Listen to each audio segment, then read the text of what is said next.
¿Qué he aprendido del libro de Nahum? La verdad es que lo primero, no me acordé que Nínive era la ciudad en la que Jonás no quería predicar, no quería transmitir ese mensaje de Dios, que si no sabéis quién es Jonás, es uno de los profetas que anteriormente hemos estudiado. A lo mejor lo conocéis de oída, de ese que se le tragó un pez grande, pues ese es Jonás.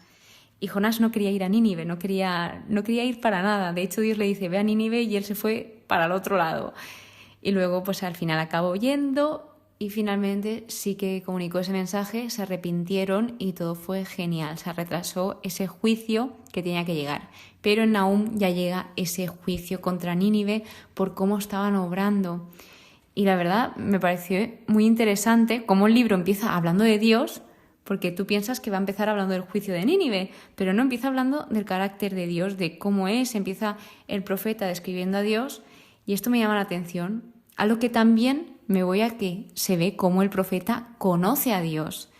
Indirectamente te está describiendo cómo es Dios y qué cosas hace. Te está diciendo que es bueno, que es un Dios fiel, bondadoso, es un Dios justo, que hace justicia y que no deja a nadie impune. Llegue tarde, llegue temprano, sigue haciendo justicia, que cumple su palabra, porque esto finalmente se cumple lo que Dios dijo en esta profecía y luego posteriormente se cumple esa ruina de Nínive, todas aquellas palabras que Dios dijo al pueblo de Nínive. Luego se habla de Dios como Dios celoso, vengador, colérico, que estas tres palabras nos pueden impactar. Pero no dejemos de lado el contexto es muy importante y no es lo mismo que Dios se defina así que un ser humano se defina así. Los conceptos cambian muchísimo y no tienen nada que ver. Hay algunos que sí que se parecen, pero otros no tienen nada que ver. Por ejemplo, cuando habla de que Dios es un Dios vengativo, se refiere a que hace justicia. Y cuando Dios es un Dios celoso, se refiere a que nos ama tanto que no quiere que tengamos el corazón dividido, porque al final esto nos perjudica a nosotros. Si nosotros adorásemos a 10 dioses, al final es muy difícil ese compromiso, porque si ya con uno es tremendamente difícil mantener esa relación, pues imaginaos con 10 o con 2 mismo, es que sería una locura. Entonces, esto es algo que tenemos que tener en cuenta cuando leamos la Biblia y bueno, en la vida normal, en la vida cotidiana, de decir, bueno, tal vez, por ejemplo, cuando tengamos algún enfado con alguien y de repente nos haga una mala cara o nos conteste mal, en vez de pensar, uy, que antipático, pues pensar, a lo mejor hay algo detrás de eso y pues a lo mejor me ha tocado a mí afrontar esta situación, pero bueno. Y hablando de buenos, pues también nos habla y destaca esa bondad de Dios, de que Dios es refugio, de que Dios es conocedor, nos conoce, nos llama a cada uno por nuestro nombre, que de hecho en las Eucaristías de esta semana está apareciendo en los Evangelios cuando pues Jesús es llamado el buen pastor y él se encarga de recoger a esa oveja perdida, va a buscarla, no la deja que se vaya sola. Dios es libertador, él lo que quería era liberar a su pueblo. Quería romper esos yugos, esas cosas que les ataban a los demás, esa opresión que tenían, y él quebró las cadenas a las que estaban sometidos por esa opresión que provenía de Asiria.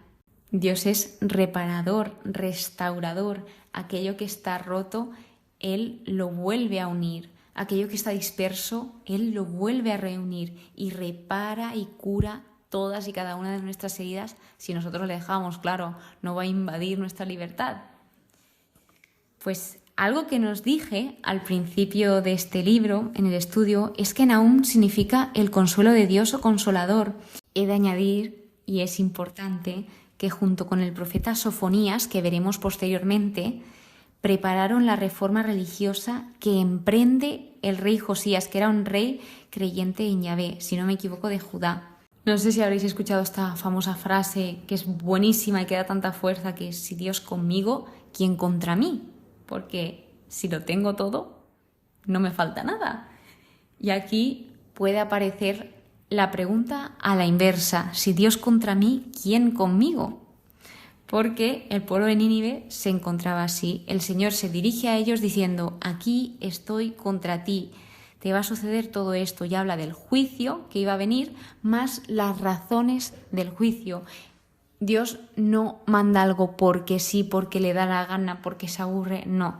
Todo tiene un porqué y Él tiene esa bondad de decir, esto te va a pasar por todo esto, porque estás tratando mal a tu prójimo, porque estás ejerciendo violencia, porque no dejas respirar al de tu lado y lo estás tratando fatal.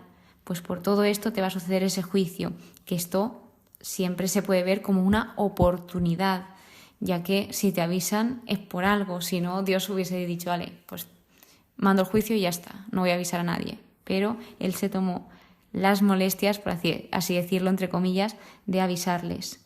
Este libro nos ayuda a conocer a Dios, quieras o no, pues habla de ese juicio, pero también habla de cómo Dios es. El pecado, si ya no es suficiente, peor aún es que tú peques y que encima hagas pecar a los demás. Esto es lo que le sucedía a Nínive, que no solo ellos cometían pecados, sino que hacían pecar a los demás. Y por último, una lección que se les dio a Nínive es que lo que hicieron con otras naciones, con otras ciudades, les acabó pasando a ellos.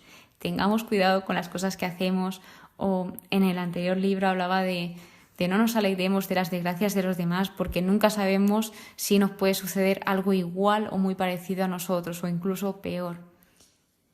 Y con esto concluimos este gran libro, muy cortito, muy rápido de leer, la verdad.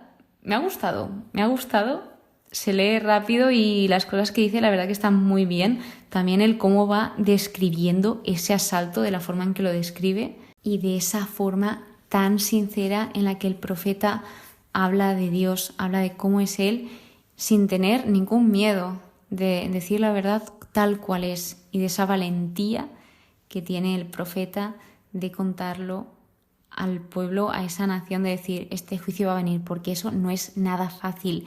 Decir la verdad, y cuando esa verdad sabes que no va a sentar tan bien, es muy, pero que muy difícil.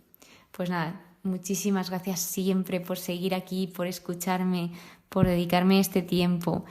Y nada, deciros que pues sigo muy emocionada, que es un libro más y que cada vez está más cerquita el Nuevo Testamento. Muchas veces pues me da mucha vergüenza el grabar, porque digo, es que puedo equivocarme o puedo decir algo que no se acorde con el Señor, aunque siempre antes de cada capítulo oro a Dios diciéndole, por favor, Señor, que se haga tu voluntad y no la mía, porque si hablo yo, esto sale fatal, pero fatal. Pero bueno, aquí estamos para aprender y sobre todo, pues ese es el nombre del podcast, Construcción de mí. Para eso lo creé, para ir creciendo como persona y pues si me equivoco, perdonad. Sabéis que siempre podéis escribir al correo, pero de todo se aprende. También tenemos que permitir equivocarnos para aprender, porque hay veces que si no nos equivocamos no aprendemos, pero hay veces que también se puede aprender por cabeza ajena. De nuevo, repito, mil gracias por estar aquí y me hace muy feliz que estés escuchando esto. Que el Señor te bendiga siempre.